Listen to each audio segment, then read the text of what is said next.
Human performance is best understood on a power law curve. This distribution indicates that over 80% of your results are coming from less than 20% of your people. Today, I would like to talk to you about those 20%, your star performers.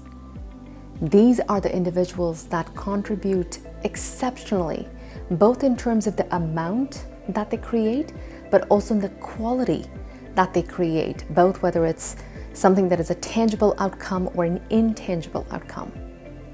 And they do so not just once or twice, but consistently over time. So yeah, I'm talking about these performers as compared to everybody else on your team, relative performance. At the same time, when you're trying to manage the masses, yes, I absolutely encourage you to focus on the absolute performance, which means you need to dictate what is the minimum acceptable level of performance, create those targets, clarify those expectations, so that collectively as your team can perform at a level that you're satisfied with. But relative performance, those stars who are exponentially ahead of the game of everybody else on the team, they are the ones that actually feed your competitive advantage. They are the ones that differentiate your team or your organization to all others. So this is the time to focus on relative performance of these stars. These star performers don't just add to the outcomes and success of your organizations, they multiply it. When these star performers are contributing on teams, they lead to team outcomes that far exceed what the team would have accomplished without them. And usually it's something to do with their expertise or what they contribute that sets those exceptional outcomes. So in this way, we're talking about additive and multiplicative impacts of having a star performer on your team. There are the small S stars, your top 20%, and then there are the big S stars, the legends. I'm talking about people like Michael Jordan in basketball and a software engineer by the name of Shigeru Miyamoto. These people made contributions that are unparalleled, not just for the organizations they worked for, but also for the industry. Well, in 1997, actually, two researchers looked at the impact that Michael Jordan had on the field of basketball, and they found how he contributed over $53 million to his opponents per year. And in terms of people coming to buy tickets on an annual basis, over 23,000 tickets that could be attributed to his influence. Isn't that remarkable? He is a legend and a star performer who is considered to be the lead reason that put basketball into the top 3 premier leagues in United States. Similarly, look at Miyamoto. He started off and created Nintendo, went on to create Mario Brothers, The Legend of Zelda, and on and on. But it wasn't just the success of one game. He has started and created the multi-trillion-dollar industry of video games. I mean, I'm not a fan, but I know my nephews are and so many other people are. When you think about that kind of influence that stars can have, it really sets you up to think, how are you supporting these individuals? How are they contributing to the organization's success disproportionately? And what are you doing as their leader to set them up for success? In order to answer that question, the first invitation is to understand what are the different factors that create a star performer. There is budding research on looking at what makes somebody a star performer, and there are a lot of individual differences. So someone's IQ, genes that they're born with, their education, their experience, all those things come together. But then there are also contextual or organizational factors that can influence. Early successes that these individuals had in creating deep networks, getting the experience, learning from that experience, which almost reduces the amount of effort needed later on, so that they can excel at a pace that is much greater than somebody else. It's a combination of those individual pieces and the contextual pieces that, combined with deliberate practice, really create star performers? In 2018, a group of researchers really wanted to understand where the star performers were getting their edge.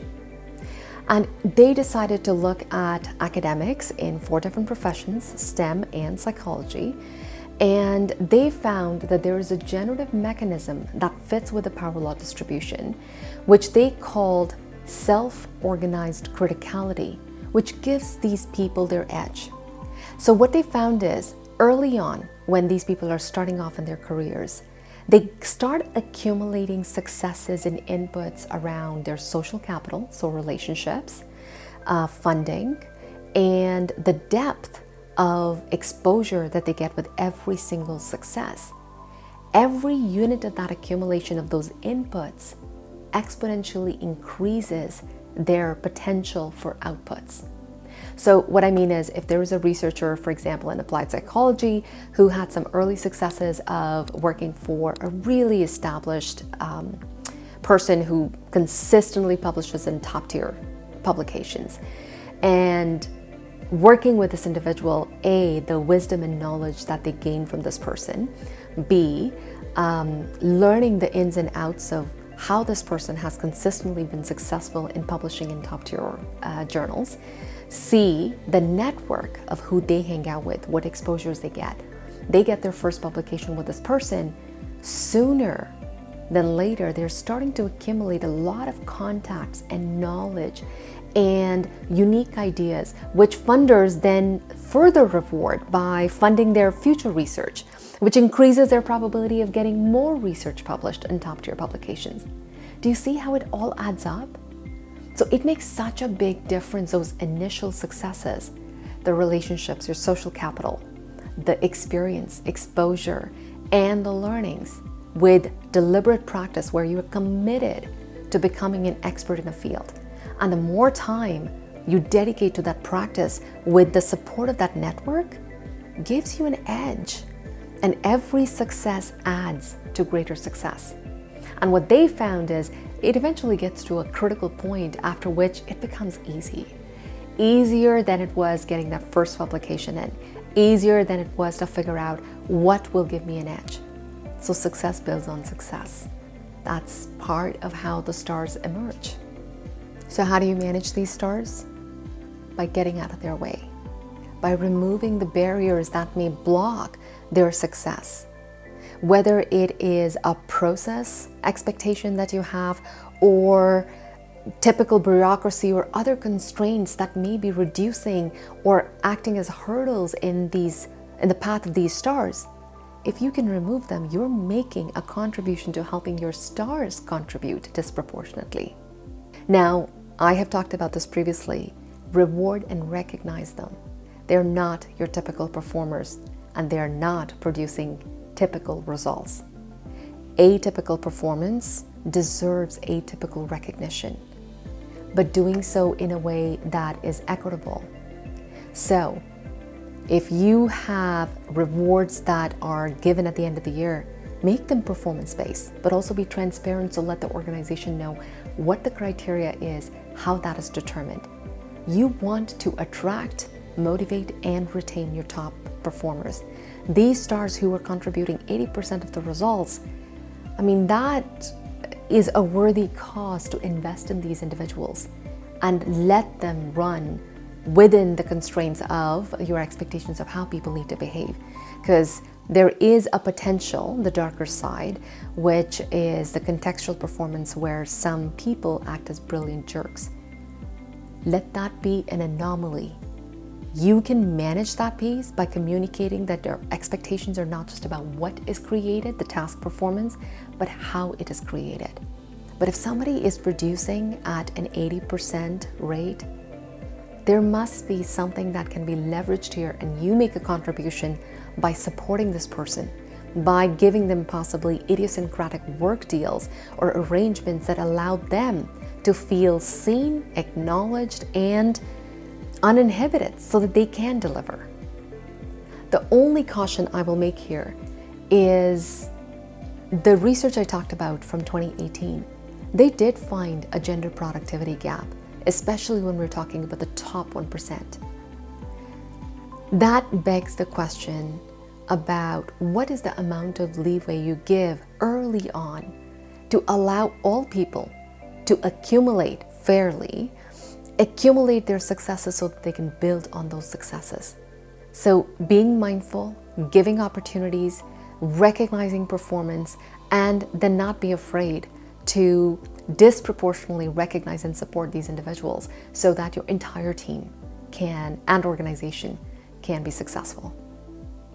I hope this was helpful to you. Please, if you're interested in other insights from research and how you can lead a team in a way that positively contributes to not just your team outcomes, but your entire organization, giving you a competitive advantage, please subscribe to my channel. Thank you for watching, and I look forward to continuing the dialogue.